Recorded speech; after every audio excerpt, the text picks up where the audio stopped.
সম্মানিত শিক্ষক মণ্ডলী, আসসালামু আলাইকুম রহমতুল্লাহি ওয়া বারাকাতুহু। টেক ফর ইট ইউটিউব চ্যানেলের নতুন ভিডিওতে আপনাদের সাদর আমন্ত্রণ। আমার আজকের এই ভিডিও টিউটোরিয়ালটিতে আপনাদের জন্য রয়েছে সাপ্তাহিক ছুটি শনিবার বন্ধের বিষয়ে শিক্ষামন্ত্রী যা বললেন। তো এই বিষয়ে ভিডিওটি বাকি অংশে রয়েছে বিস্তারিত। তো আসুন আমরা জেনে নিই যে কী কারণে শনিবারে বন্ধ রাখা হয়েছে।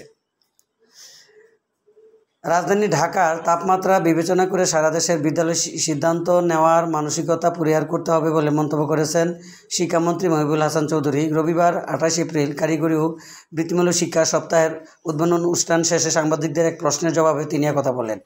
রাজধানীর আগারগাঁওয়ে ঢাকা মহিলা পলিটেকনিক ইনস্টিটিউট কারিগরি ও বৃত্তিমূলক শিক্ষা সপ্তাহের উদ্বোধন অনুষ্ঠানের আয়োজন করেন কারিগরি শিক্ষা অধিদপ্তর। তাপপ্রবাহের মধ্যে শিক্ষা প্রতিষ্ঠান খোলার বিষয়ে এক প্রশ্নের জবাবে শিক্ষামন্ত্রী বলেন, আবহাওয়া অধিদপ্তরের পূর্বাভাস অনুযায়ী 5টি জেলায় তাপমাত্রা 40 এর পর্যায়ে আসার সম্ভাবনা রয়েছে।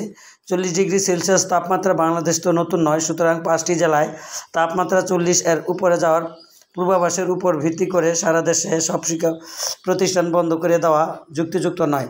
শুধু ঢাকা শহরে তাপমাত্রা বিবেচনা করে সারা দেশের বিদ্যালয় সিদ্ধান্ত নেওয়ার মানসিকতা পরিহার করতে হবে।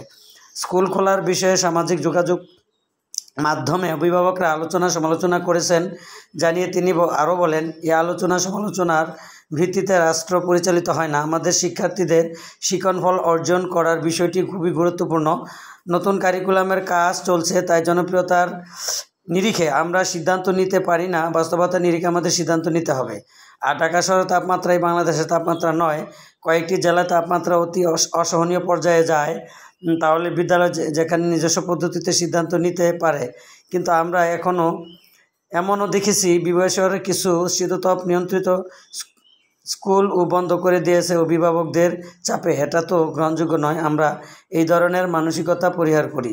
শিক্ষামন্ত্রী আরও বলেন, কিছু হলে স্কুল বন্ধ করে দেওয়ার এত আলোচনা কেন আসে? বাংলাদেশে কি অন্য কোনো প্রতিষ্ঠান নেই? এখন সব কিছু খোলা থাকবে আর শিক্ষা প্রতিষ্ঠান বন্ধ থাকবে, এই প্রত্যাশাটি যথাযথ নয়।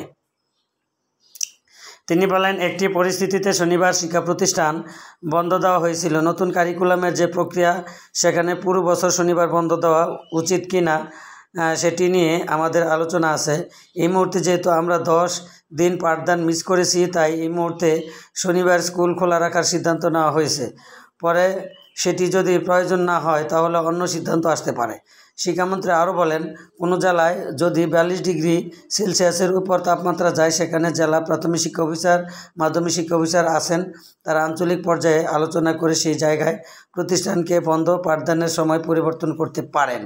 এর আগে কারিগরি বৃত্তিমূলক শিক্ষা সপ্তাহ 2024 উদ্বোধন করেন শিক্ষামন্ত্রী মহিবুল হাসান চৌধুরী। শিক্ষা মন্ত্রণালয়ের কারিগরি ও মাদ্রাসা শিক্ষা বিভাগের সচিব ডক্টর ফরিদ উদ্দিন আহমেদের সভাপতিত্বে অনুষ্ঠানে বিশেষ অতিথি হিসেবে উপস্থিত ছিলেন শিক্ষা প্রতিমন্ত্রী বেগম শামসুন নাহার, এনএসডি-এর নির্বাহী চেয়ারম্যান সচিব নাসরিন আফরোজ। অনুষ্ঠানে স্বাগত বক্তব্য রাখেন কারিগরি শিক্ষা অধিদপ্তরের মহাপরিচালক মোহাম্মদ আজিজ তাহের খান। এই ছিল আজকের গুরুত্বপূর্ণ এবং শিক্ষার সর্বশেষ আপডেট নিউজটি। তো আশা করি এ পর্যন্ত যারা টেক ফর ইট ইউটিউব চ্যানেলটি সাবস্ক্রাইব করেন তারা আজ এই চ্যানেলটি সাবস্ক্রাইব করে নেবেন, আর যারা এখনও চ্যানেলটি সাবস্ক্রাইব করেছেন তাদেরকে অশেষ ধন্যবাদ। তো আজকের মতো ভিডিওটি এখানে রাখছি। আল্লাহ হাফেজ।